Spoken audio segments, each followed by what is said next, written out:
কাঁদছিল। তখনই ঘটল বিপদ। হায় হায়, এ আমি কি করলাম?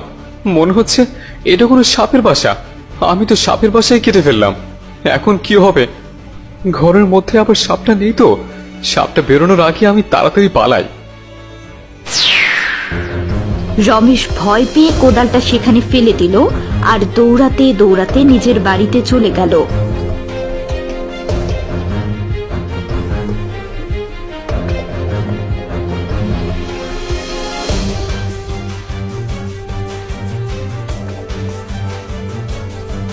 কি হয়েছে তোমার? এইভাবে হাঁপাচ্ছ কেন? তোমার আইলকাটা শেষ? এখনই না তুমি মাঠে গেলে, এর মধ্যে কাজ সেরে আবার চলে এলে। আর আইল কাটা তাড়াহুড়ো করতেছে, আমি তো সাপের বাসাটাই কেটে দিয়েছি। কি বলছো? এ কি অলক্ষণে কাণ্ড করে বসেছো তুমি? কোনোভাবে সাপটা আবার তোমার কোদালে আঘাত পায়নি তো? সাপটা যদি জানতে পারে তুমি ওর এত বড় ক্ষতি করেছো, তাহলে তো তোমাকে ছাড়বে না। হ্যাঁ গো গিন্নি, আমি তো সেটারই ভয় পাচ্ছি। সাপটা অবশ্য আমাকে দেখেনি। কিছুদিন আমি ঘরে লুকিয়ে থাকি, তারপর দেখা যাবে কি হয়। এদিকে কিছুক্ষণ পর সাপটি তার ঘরের কাছে চলে এলো। আমার বাসাটা এইভাবে কে কেটে দিল? ভাগ্যিস আমি এই সময় ঘরে ছিলাম না, তাহলে তো ওই শয়তান লোকটা ঘরের সাথে সাথে আমাকেও কেটে দিত। নিশ্চয়ই এই জমির মালিক এসেছিল, তার কোদালটা এখানে ফেলে রেখে চলে গেছে। আমার ঘর ভেঙে আমার এত বড় ক্ষতি করার মাসুল তো ওকে গুনতেই হবে। আজকে 2 দিন হলো তুমি মাঠে যাচ্ছ না। এদিকে ধানগুলো মনে হয় পাক ধরে গেছে। আমাদের ধানের কি অবস্থা একটু গিয়ে দেখে আসলে তো পারতে। হ্যাঁ, তুমি ঠিকই বলেছ। আর কতদিন এইভাবে সাপের ভয়ে ঘরে লুকিয়ে বসে থাকবো?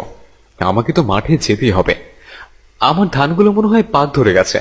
এইভাবে ঘরে বসে থাকলে তো আমার ধানের অনেক বড় ক্ষতি হয়ে যাবে। আমি বরং মাঠে যাই, আমার ধানগুলোর কি অবস্থা দেখে আসে। রমেশ ভয়ে ভয়ে মাঠের সামনে গেল, কিন্তু সে যা দেখল সেটা দেখে তো সে অনেক অবাক হয়ে গেল। কিছুদিন আগে দেখলাম ফসলগুলো বেশ ভালোভাবে বেড়ে উঠেছিল। এখন তো আমার ফসল বাড়ি নিয়ে যাবার কথা, কিন্তু ফসলগুলো সব একরকম স্বাদ হয়ে গেল কিভাবে? এই আজব কাণ্ড তো আমি এর আগে কখনো দেখিনি। রমেশ তার ফসলের এই অবস্থা দেখে কান্না করতে করতে বাড়িতে ফিরে গেল। তারপর তার বউকে সবটা খুলে বলল।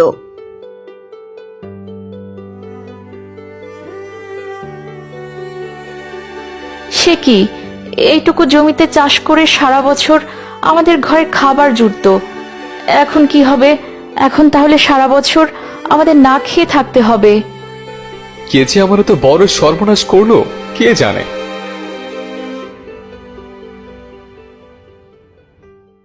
রমেশ মন খারাপ করে রাস্তার পাশে বসেছিল। তখন তার সাথে চাষ করতে থাকা অন্য চাষিদের সাথে দেখা হলো। তখন তাদের মধ্য থেকে একজন বলল, কি গো রমেশ ভাই, তুমি তোমার ফসল আনতে মাঠে গেলে না তো? 2 দিন আগে তো খুব বলেছিলে এবার নাকি তোমার অনেক ভালো ফসল হবে, কিন্তু আজব কাণ্ড তো তোমার ফসলে ঘটেছে। তোমার সব ফসলই তো সাদা হয়ে গেছে। রমেশ তাদের কোনো কথারই উত্তর দিল না। সে মাথা গুজে সেখানেই বসে রইল।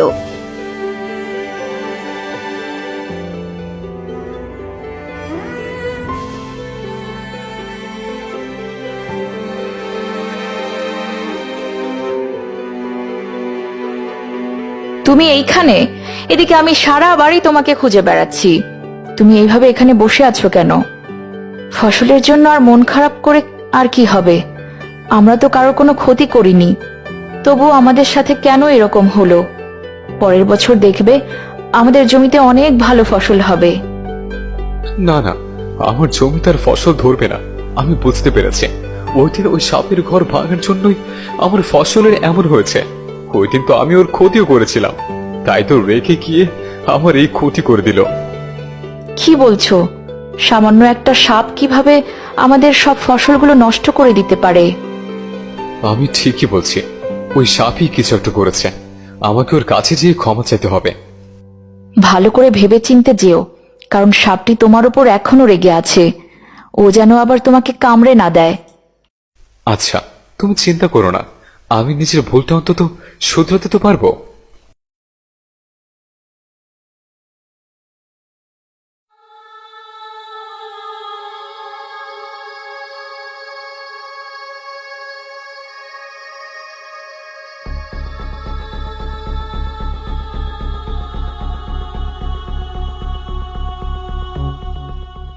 সাব ভাই, তুমি কি ঘরের মধ্যে আছো?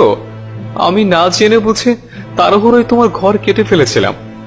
এখন তোমার আমাকে যা শাস্তি দেবার দিতে পারো, কিন্তু তার বিনিময়ে তুমি আমার ফসলগুলো ফিরিয়ে দাও। রমেশের কথা শুনে সাপটি সেই অর্ধকাটা ঘর থেকে বেরিয়ে এলো।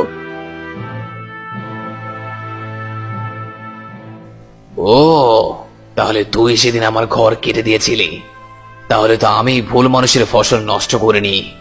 তুই কি জানিস তুই কার ঘর ভেঙেছিস?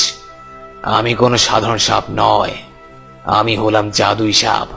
তুই আমার ক্ষতি করেছিস, তাই আমিও তোর ক্ষতি করে দিয়েছি। এই ফসলি জমিতে আর কোনো দিন তুই ফসল ফলাতে পারবি না। আমি এখন তোমার ঘর ঠিক করে দিচ্ছি, তুমি দয়া করো। আমি অনেক গরিব মানুষ, সারা বছর কঠোর পরিশ্রম করে ফসল ফলাই, তারপর সেগুলো বিক্রি করে সারা বছর কোনো মতে আমি আমার সংসার চালাই। দোহাই লাগে, তুমি আমার এত বড় ক্ষতি করো না। এ কথা বলে রমেশ সেখান থেকে মাটি নিয়ে ভয়ে ভয়ে সাপটির ঘর খুব সুন্দর এবং উঁচু করে বানিয়ে দিল। দেখো তো সাব ভাই, তোমার এই ঘরটি পছন্দ হলো নাকি? এখন আমি অনেক উঁচু করে বানিয়ে দিয়েছি তোমার ঘরটা। এখন যে দেখবে সে বুঝতে পারবে এটা সাপের ঘর। ওটা তো বোঝা যাচ্ছিল না যেখানে একটা সাপ থাকে। জেনে বুঝে আমি তোমার ক্ষতি করিনি। সাপটি কোনো কথা না বলে সেই ঘরের মধ্যে চলে গেল। মনে হচ্ছে সাপটার একটু রাগ ভেঙেছে। সাপটার তো রাগ করে স্বাভাবিক, আমি তো তার ঘরটা খণ্ড করে দিয়েছিলাম।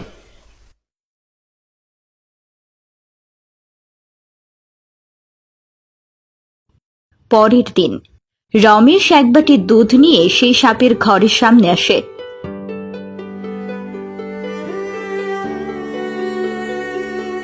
সাপ ভাই, কোথায় গেলে? দেখো, আমার গরুর তাজা দুধ এনেছি তোমার জন্য। এই দুধটা খেলে তোমার অনেক ভালো লাগবে। এই যে, আমি তোমার সামনে দুধের বাটিটা রেখে গেলাম, তুমি দুধটা খেয়ে নিও। এই কথা বলে রমেশ সেখান থেকে চলে গেল। এইভাবেই রমেশ রোজ এক বাটি করে দুধ নিয়ে সেই সাপের ঘরের সামনে রাখতে লাগলো। এইভাবে কয়েকটা দিন কেটে গেল।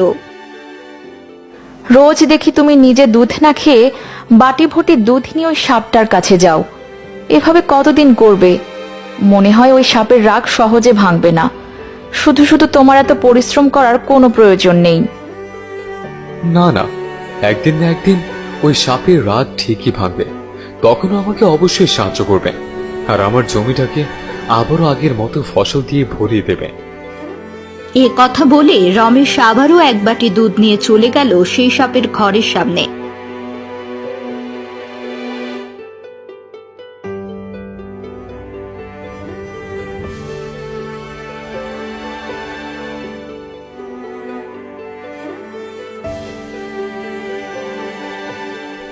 সাপ ভাই, তোমার কি রাগ এখনো ভাঙেনি?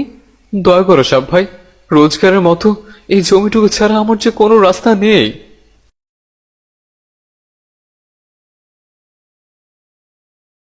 সাপটি তখন ঘর থেকে বেরিয়ে এসে বলল, আসলেই রমেশ, তুমি অনেক ভালো মানুষ।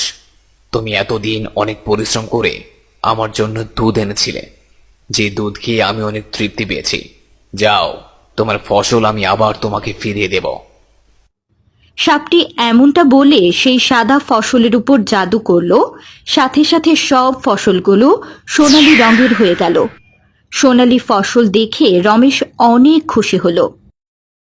আমার মাঠ জুড়ে আবার সোনালী ধানে ভরে গেল, দেখে চোখটা জুড়িয়ে যাচ্ছে। হ্যাঁ, আমি তোমার ফসলগুলোকে 10 গুণ বাড়িয়ে দিয়েছি। এরপর থেকে তুমি যতবারই এই ফসল জমিতে চাষ করবে, ততবার তুমি অনেক ফসল পাবে। সাপ ভাই, তুমি আমাকে এত উপকার করবে আমি কখনো ভাবতেই পারিনি।